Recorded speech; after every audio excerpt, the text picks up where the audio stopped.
Hey everybody, Ross here and welcome back to another gamer tagged video, and as you can see we have a new fight stick to take a look at, and this is the Daija from premium accessory manufacturer Nacon. Now if you haven't heard of Nacon then you can be absolutely forgiven for that, but these guys are a company that make officially licensed peripherals for the PlayStation 4, such as the Pro Controller 2, which is a fantastic gamepad. But this video is not about gamepads, of course not. It is about fight sticks, and what is exciting about this one is that it offers a lot of the same high quality premium features that a lot of its much higher end competitors are coming in at for a much lower price point. So that in itself is super exciting, but I want to take a deep dive look at things such as the build quality, how it compares to competitors from, say, Quamba, from Razer, and actually see how it stacks up against them. And then maybe in a separate video, we're going to be looking at full customization, from swapping out the artwork to modifying the components as well. And I've got a really sick custom artwork planned for that. So do stay tuned for that video. But first things first, let's get this bad boy unboxed, shall we? Okay, let's get this thing unboxed, but before we do, let's take a look at the artwork. As you can see, you have a really great picture of the entire stick on the front there, and this massive strip here is basically the customization point where you can switch that out for your own artwork. We have a Sanwa ball top and stick, and of course what is now standard is the 8 Sanwa buttons, which are all modifiable as well. If we switch it round, you can get a better look at basically the main selling feature for this stick and why I kind of prefer it to something else from other competitors. And that is, of course, full easy access to all of the components. And that is something that is severely lacking in my previous video when I tried to modify that stick. But let's get this thing unboxed and take a good old look at it.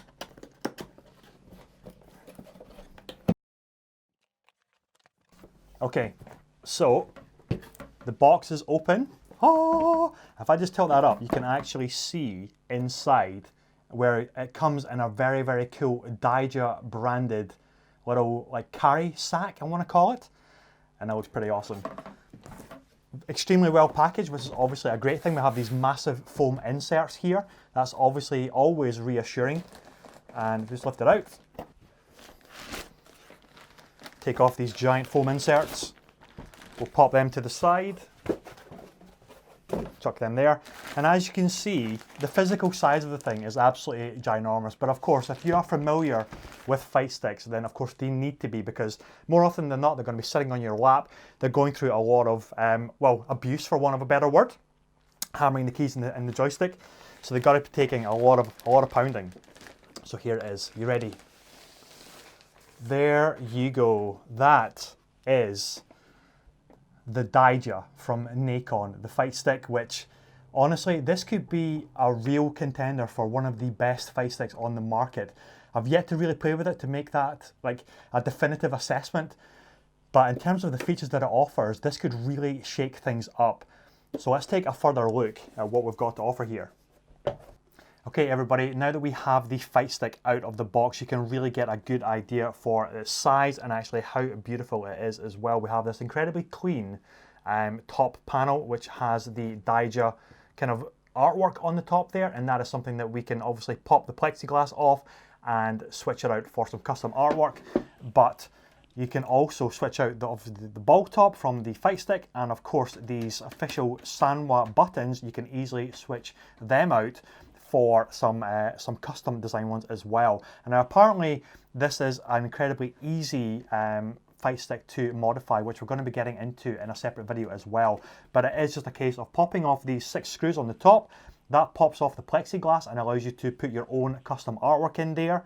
I love this part here. That is like an armrest or a wrist rest, which has this lovely material that is, I almost want to say, it's not quite like that kind of cheese grater effect. It's not like that at all. It's very soft. It's almost like the dots are like spot varnished or have a very kind of slight soft texture to it. and it is really, really nice to touch as well. So you can just imagine that when your wrists are resting on that, you're using the thumbstick, you're pressing the buttons, you're not going to be getting any rubbing or anything like that on your wrist. It's going to be incredibly comfortable. Now the big difference between this and, say, for example, the Panthera Evo, which we covered in our previous video, is this is obviously a very kind of straight rectangle shape, whereas the Panthera had an angled edge down here, which was a really, really nice feature as well. And of course, the difference between that one is that the full top of the Panthera Evo was modifiable for your artwork. But the main feature that I'm super excited about this one is this here. So on the sides, you can probably just see we've got two little red buttons that are popping out the side here. If I press these, just wait for it. It's almost like popping the hood of a car. Check this out. Pop that, and this is it. Wait for it. This is the killer feature. Look at that. So you get straight in to all of the components. Super easy access. No faffing around for hours trying to unscrew, you know, tiny little screws in the main chassis of the body of the fight stick. You have this incredible easy access to your components. You have great wiring, all kind of color coded, access to the four-way gate, I believe that is, and of course easy access to all of the buttons as well. Now what is also a great little feature is inside here we actually have, if I try and hold that better for the camera to pick up, it is actually a bat top top for the stick as opposed to a ball top. So you have that option to use a ball top or a bat top, and it even comes with its own little tool set as well to easily modify the buttons and everything and all of the components. Now this is incredible. So the price point for this stick is about I think it retails for about $150, but I've actually seen this for as low as £112, and that is where I picked up this stick from. It is from a UK website called 365 Games. I'll put the link in the description, and at the time of recording this video it had dropped to $115, and then I think as of a little while ago it even dropped as low as $112. So that is an incredible deal, considering a lot of competitors that are more expensive don't even offer this level of customizability. So if we spin the stick around, we have a little look at the side of it. As you can see, you have the touchpad buttons there for your PS4 control. You also have, excuse me, I'm going to have to lift this up so I can see. You also have your switches for left stick, right stick, or D-pad. It's a little rocker switch there. And here we also have, if you want to use it for your PS4, your PC or your PlayStation 3. So it is basically playable on 3 of those systems, which is pretty awesome. Here we have your PlayStation Home button. You have your Share Select button there, and that is basically L3 and R3 respectively. So really nice that they've put on all of the buttons along the side there, and that allows you to keep the top of the fight stick just incredibly clean and free of accidental button presses. Now, you could argue that it becomes a little bit awkward to then have to tilt the stick to the side to find out where your start button is, but it is this massive button on the side. It is the biggest of all 3, so the chances of you struggling to find that are probably quite minimal. And the payoff there is that, again, you have a very clean top section of the fight stick, and that allows you to, again, have almost a very simple template for your artwork. So that's one benefit, but also the benefit is you're not going to accidentally touch any other buttons on the top of this fight stick. So if you are using it for competition, you're not going to randomly like have a stray finger fly off up the top here and then flip like the start button or anything like that. So that is obviously a reason why there is no, or doesn't appear to be, a lock function on this stick. But again, you don't need it because you're not going to be hammering any other keys on the top of this here. All your commands are on the side, which is a really nice touch. But of course, the main selling point of this is, well, a few things. It's price point, the fact that you can pop the hood, essentially pop the bonnet of the car essentially, and get access to all the components, and everything is nice and clean, and all of the command buttons, for want of a better term, is all on the side. Now, when it comes to cable management, this is actually really quite nice as well. So we'll pop this around, we'll spin it right around for you, and as you can see, we have this little hatch here.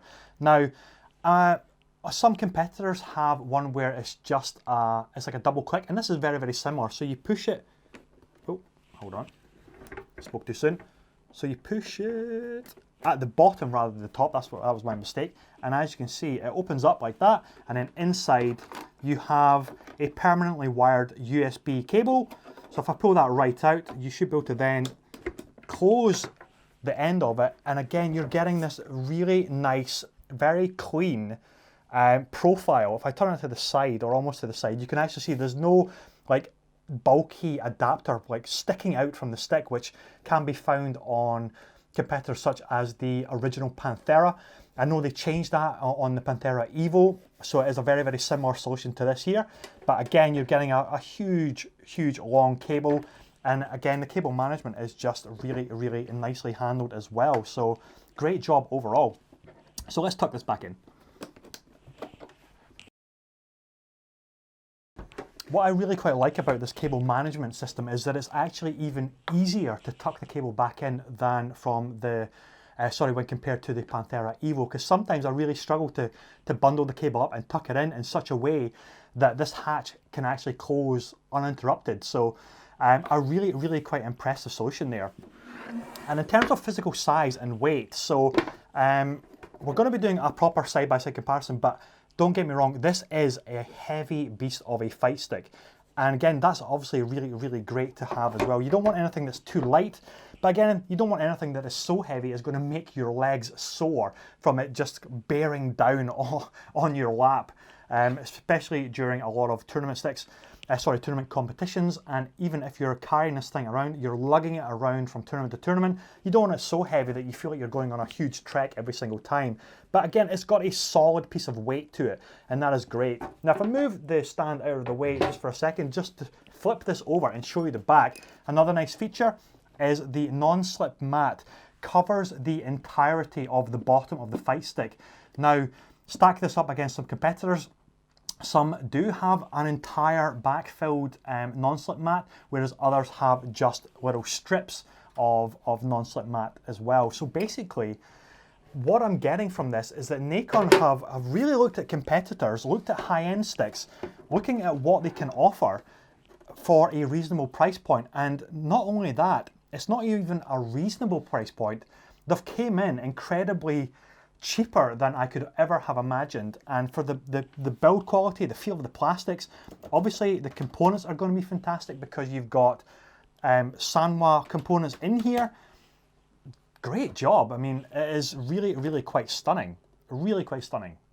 So there you go, guys. That is a really good in-depth look at the Daija fight stick from manufacturer Nacon, and I'm gotta admit, I'm really quite impressed with it. We're going to be doing a separate video about modifying it, switching out this top panel plexiglass and creating some custom artwork to drop in there, swapping out the components as well. But as you can see, because of this little hinge mechanism to give you such easy access to the internals, the internal gubbins of the fight stick, I can imagine it's going to be super, super easy. So I'm really looking forward to that. So do look out for that next video on our channel, because when this art stick is going to be modded, it's going to be quite incredible. It's going to be quite a surprise when you see what I have in plans, what I have in store for this stick. It's going to be awesome. So guys, thank you for watching. If you do have any questions or comments, then do remember to put it in the comments, and we'll try and reply to as many as possible. Again, if you have enjoyed this video, then do remember to give us a like, a follow, and hit that subscribe button, and make sure the notifications are turned on so you're always kept up to date as to when we upload a new video or a new gameplay video or any kind of banter that we want to put to the channel. So guys, thank you very much. Take care and have a great rest of your day.